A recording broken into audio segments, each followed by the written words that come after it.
Di presentare l'ospite di oggi. Sapete che è un grande amico di Roma, alla sua terza apparizione sulla scena del Festival di Roma.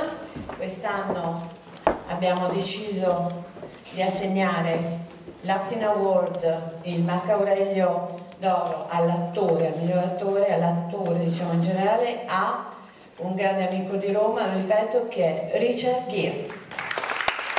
E sarà accompagnato in questa conversazione da un altro grande amico, Claudio Masenza. Benvenuto qua.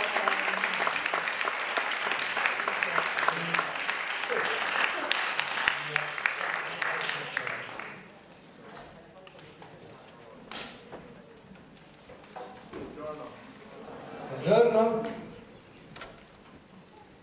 Allora ecco, adesso prima che cada lo sa che qualcuno lo recupero e io darei subito la parola a voi se avete delle cose da chiedere. Ecco, vedo già lì una signora che agita la mano e poi come al solito avverto che dopo un po' io posso fare delle domande, però dopo un po' se non le fate voi vi interrogo. Buongiorno. Bentornato a Roma, siamo sempre molto felici che lei sia qui tra noi. Volevo chiederle che cosa rappresenta questo premio per lei e come è cambiata Hollywood, il cinema, da The Days of Even a oggi, e anche come è cambiato Richard Gere, se ce lo dice, grazie.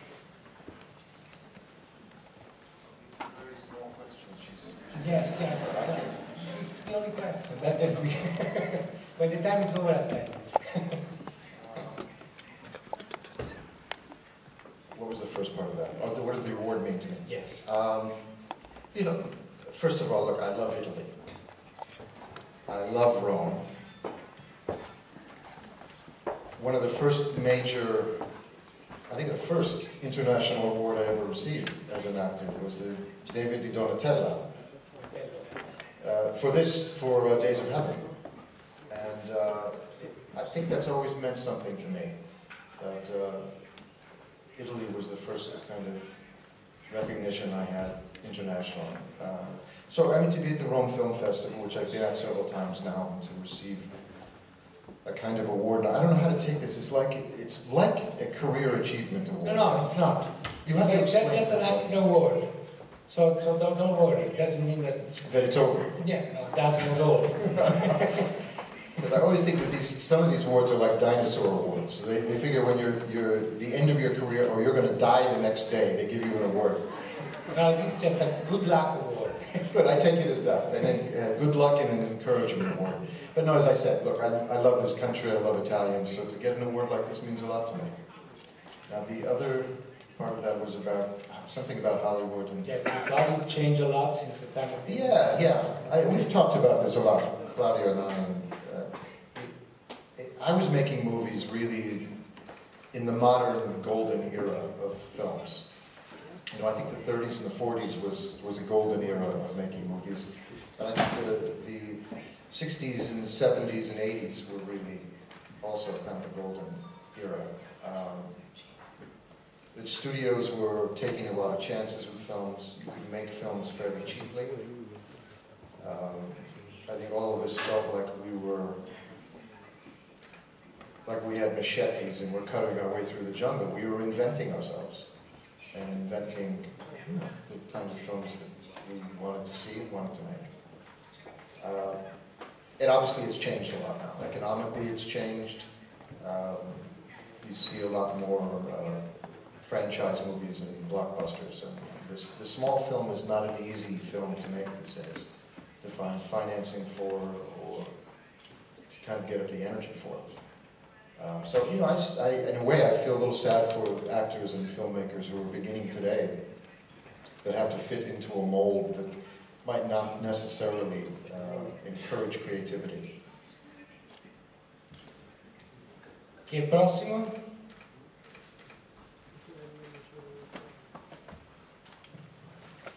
Mr. Gere, hello. Well, I'm from the daily newspaper El País of Uruguay.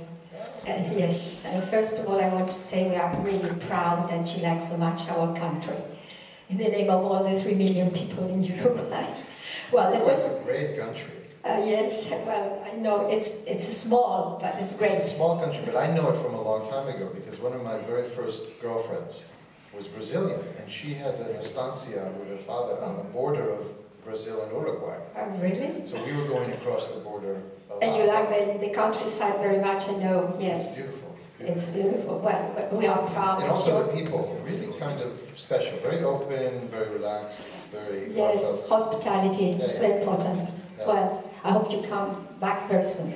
So the question is, it's not a small question.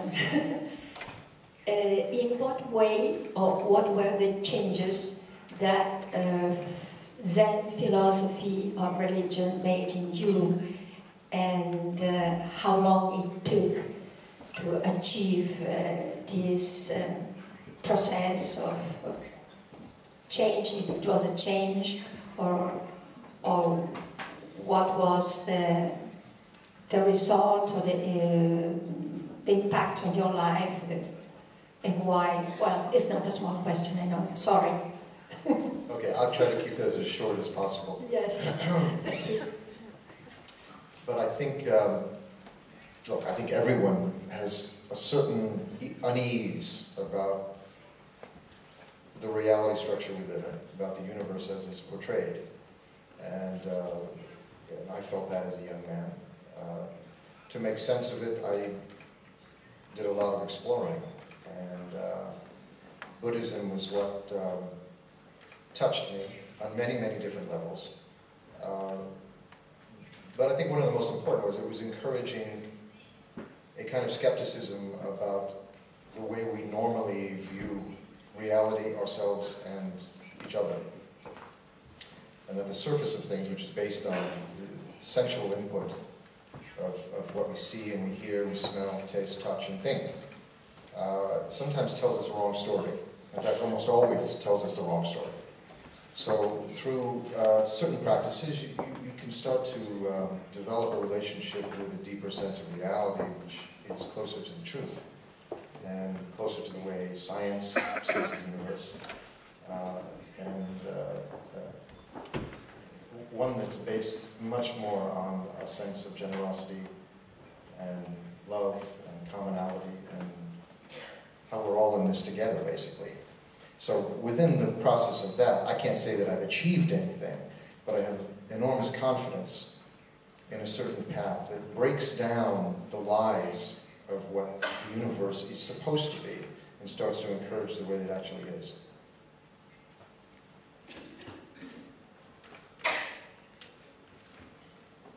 Allora, se non ci sono domande andiamo avanti. No, scusate, non vi devo. Ho un fare in faccia, perdonatemi se ci metto un po' di riguardo. Prego. Good morning. Volevo chiedere a Gere qual è la sua impressione nel vedersi in questo film Days of Heaven, che sembra all'epoca ancora molto timido e pieno di paure, e poi che cosa lo aspetta adesso? Se non mi sbaglio, lui non ha creato nel frattempo una casa di produzione cinematografica e noi lo vediamo ancora nelle televisioni in Pretty Woman, però chiaramente è entrato in un'altra fase adesso, e quindi come sceglie i suoi film? Che tipo di ruoli gli propongono, gli piacerebbero? Grazie.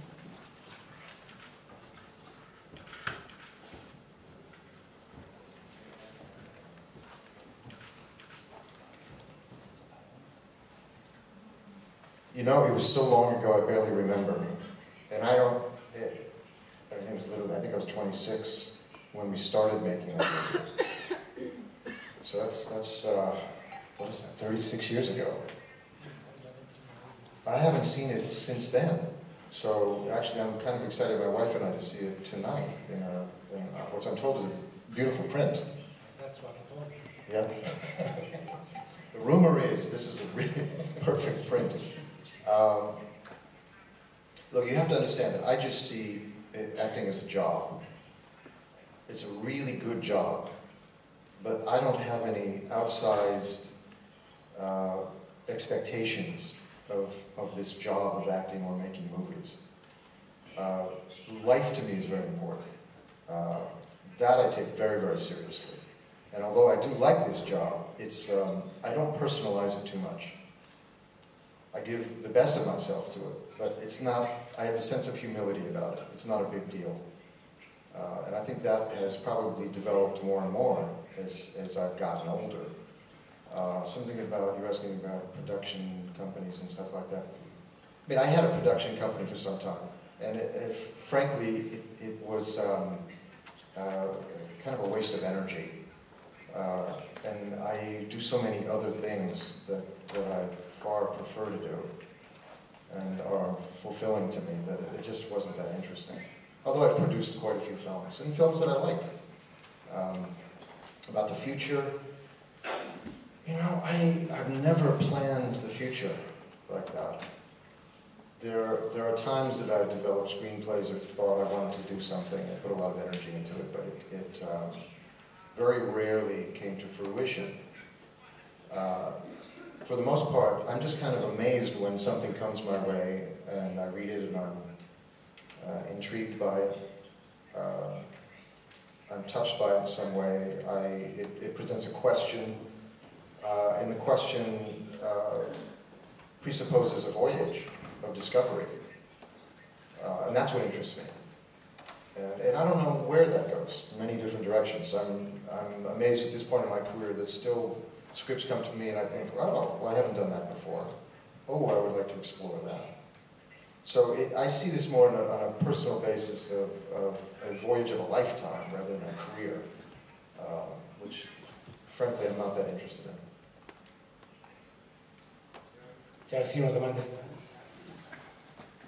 Ok, Mr. Gere, mi chiamo Gere Buongiorno. Mancini e volevo chiederle se ora come ora, vista la sua posizione, lei sarebbe propenso a leggere, quindi se ne può girare, una sceneggiatura sul Tibet, sul Free Tibet.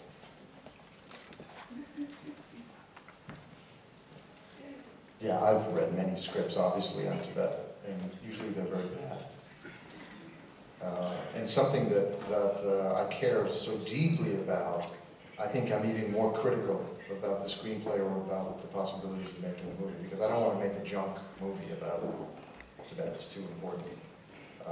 So I'm always open to doing.